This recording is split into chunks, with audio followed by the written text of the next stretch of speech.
Hi, I am Mari, welcome to my channel, and today I'm going to talk about the pros and cons of Procreate Dreams, my review after 1 week using the software. In my previous videos, I have been delivering more or less one video a day during a week, trying to express what you can do, simple things you can do with Procreate Dreams in the way I've been learning them. But today, after several attempts in a couple of animations, including this one, I noticed several things that can be changed, and I hope they change actually in near future for me to continue using the app. And I know I'm a little bit biased because even though I love Procreate itself, I have experience with After Effects for more than 4 years, and that gives me some idea of what to expect about an animation program. And before that I used Animate, but I then just keep using After Effects because I find it easier to use by vectors and everything. So today I'm gonna give you my review, the pros and cons of Procreate Dreams, and my review after 8 weeks. So I want to start with one important thing that is animating itself. Like if you don't know anything about animation in general, maybe it will be easier to watch some videos first about animation and then go into Procreate Dreams if it's the software you want to try. And if you do that, you maybe not be that as biased as I am, and you will learn where everything is located by watching some tutorials. And that's fine, okay, if you do it like that.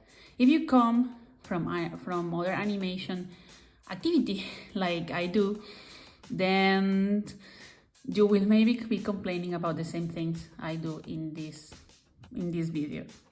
But let's start with the positive, okay? Positive thing about Procreate Dreams. One, I think is faster. Even for an old iPad like mine, it is faster to see your progress, and it works pretty smooth, I think, compared to even After Effects when I use it in my computer. So in that sense, I like, even though it is crashing sometimes, just it works really nicely.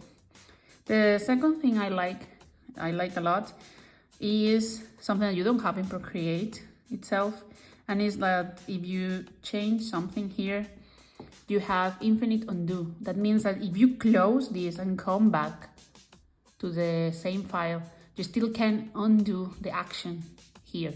And that is amazing because I cannot believe the amount of memory that it's using. I know it's good, but I don't know in what level of memory that will be still good to do that. I mean, if you have infinite undos for all the projects you have, it could be maybe memory intensive. So that could be a bad thing in the run, but I'm not sure. Maybe people working in Procreate can understand a little bit more about the background in the programming of that. But so far for me, I really like it, because if you go back intentionally or not intentionally to the main screen and then come back, you can still undo with the 2 fingers, and that's incredible. About the crashing, I have some things that you can change if your Procreate Dreams is crashing. To be clear, my iPad is kind of old, I mean, it's technology, right? So it is 2019, the last ones of the 2019. Actually, I got it in 2020. And for this version, it works well. And I noticed that it starts crashing when I have less than 10 gigabytes of memory left in my iPad. So you may want to check that. And also I close all the apps and I leave only Procreate and Procreate Dreams to work on Procreate Dreams. That has been working so far pretty well. I found most of my crashing to be related to the flipbook. When you click drawing and do this, if I click on the next frame too fast, if I do it too fast, it crashes. So that's the only thing that has been crashing like a lot lately. And another one was while exporting here. I click share, click video, and it worked perfectly, but then I cancel because I wanted to add something. And when I tried to share again, I couldn't. It just remained like in 30% by, I don't know, for like 5 minutes. So I had to close it and open it again. But so far so good. Now, the bad things about the interface itself, for me personally, is that the main one is that I don't understand why on earth you think that the stage option should be hidden in the clock, in the time. Why? I mean, I understand you want to make a complex program very simple, and I really think you did it. It is very simple in the user interface for the complexity of the software. But this menu, please move it, because it was hard. I actually, in my first video, that is, I did an actual opening, like unboxing video of this, because I wanted to show you my first original reaction to the program. I couldn't find this in that first video. It took me a lot of clicks around to find it. And now that I'm used to, what I don't like though, that is still, I don't like that it's here, but I know now that it's here and I got used to it by now. But it's not, I have to say, still, even though I know where it is now, it is still not the best place to put it. Now, another thing about onion skins is that every time I open a new one, it doesn't remember my specification. For example, it always is like in 80% opacity and like 5 frames or 4 frames. And I don't work like that. I normally work with 1 or 2 backwards and 1 or 2 forwards. And well, the colors normally, they are maintained to the ones I have, but not the frames and opacity. So every time I open a new file, I have to change this to my liking. So I will actually like that it remains like this for the future files I open. That's something that I wanted to say about the onion skins. I think it was very important. Another thing that annoys me a lot is the following. Let's go back here to the beginning. You open a new file in this mode, the mode of draw. I really like that I start drawing. I don't have to use the flip book because basically it's here. You can add a new one exactly there, or you can like pass 2, 3 frames, whatever the amount you want of frames, click plus, and that space is left with 3 frames. And I love this way of drawing. I really love it. You don't have that in the flip book. If I go to the flip book, it's 1 by 1. I don't have that. Of course, you can duplicate, but it will duplicate the frame. So then you have like the same frame 3 times. And then what I do normally is like I draw one, let's say, let's move to, like right now, like now it's telling me that I have the same drawing until the end. And then when I go back to this screen, the plus button is gone. And I don't know why, and I don't like it. Also, if you just open, start drawing, not going to the flip book, but like using it like this, right? You can like, okay, I made a mistake here. Like you can start doing it like this. And then if by chance you close and come back, you again cannot see the plus button. And then you are left with your last drawing, like until the last of the timeline. So if your timeline is really long, then you have to bring that back from the last space of the timeline. And that is annoying. So I hope it changes. Okay, those 2 things are the things that I hope it change really fast. Another thing I noticed is that, well, for text, there is no like a specific animation. It doesn't bother me too much. I just play with some text in a previous video, if you can see it here. But it doesn't have like a native animation for text. Let's say like already like preset animation. And maybe in the future they put it. I'm not eager to like that right away, but it's a comment that maybe could come later on.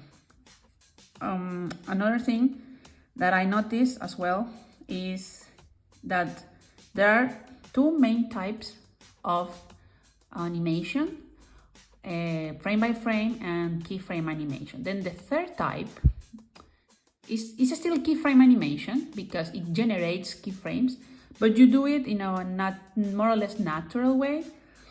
Let's create one track on top of this one. And let's draw something like something like a big ball or something, so you can show you. Oh. Let's say this. So if we have here this ball and then we want to move it around, like making circles or something, we can press this button and it start recording the movements I do, and this will move on my timeline. So this movement and this way of animating is completely new. And it is very interesting and fun to do, but it takes a little bit of time for learning though. I do like it. The only thing that I don't like so far about that, as you can see, it creates a lot of keyframes here. So if you don't like a keyframe, you can move it, but if you want to repeat, let's say you didn't like how it looked, you can, in this case I can undo. But if you have, after creating all other layers, like many tracks and many other things, you realize you want to change the whole animation you did for that layer, you have to erase all the keyframes one by one. And I found that a bit annoying. It happened to me with this animation that we have here, because I animated the turtle completely as a group, and I have in that group different tracks that are like the leg, the bottom legs, and the up legs of the turtle. And then I noticed that I didn't like the speed, and I wanted to change the complete animation of that, and I had to erase like all the keyframes, and it was basically lost. Like I lost my time over there. So that I didn't like, and I hope it changes, that you are able like to, I don't know, like click the hold and click here, and one of these options to be delete all the animation in that track, like to repeat the animation because you don't like it, instead of actually going for keyframe by keyframe. Okay, that being said, I think that those are the major points so far that I find annoying, and I hope it changes. And so let me know in the comments, what have you found, if you found something that you don't like, and what would you like in the next versions. So far, for my job, for what I do, I create logo animations and I create like explanation videos. For that, I will still be using After Effects, and hopefully I keep creating like all these stories I have in my mind in Procreate Dreams while Procreate Dreams advances. But I will not leave my work in After Effects, because it's a completely different way of thinking. And one more before I leave, one other thing that is completely different, and I want also to be included in Procreate Dreams, and is that in between keyframes, I'm used to playing with the way the animation goes. So in After Effects, we can do like, for example, in between these two keyframes here and the last one at the end, in the essence, we only have here 4 options. And you can see there are like small curves here. Well, in After Effects, you're able to fix that curve as you wish. as you wish, and I would love to see that in the upcoming versions of Procreate Dreams, because it makes animation more smooth. It took me some time to create it here, and in my first attempt of ball jumping, it was very mechanical. Even though I set the ease in and out, it was still very mechanical. I would love to have that curve management or curve fitting. So these are all my comments so far for 1 week of using this program. I hope it gets better, because it is actually a lot of fun using it, and I enjoy a lot frame by frame animation. So thank you for watching, and see you next time. Bye.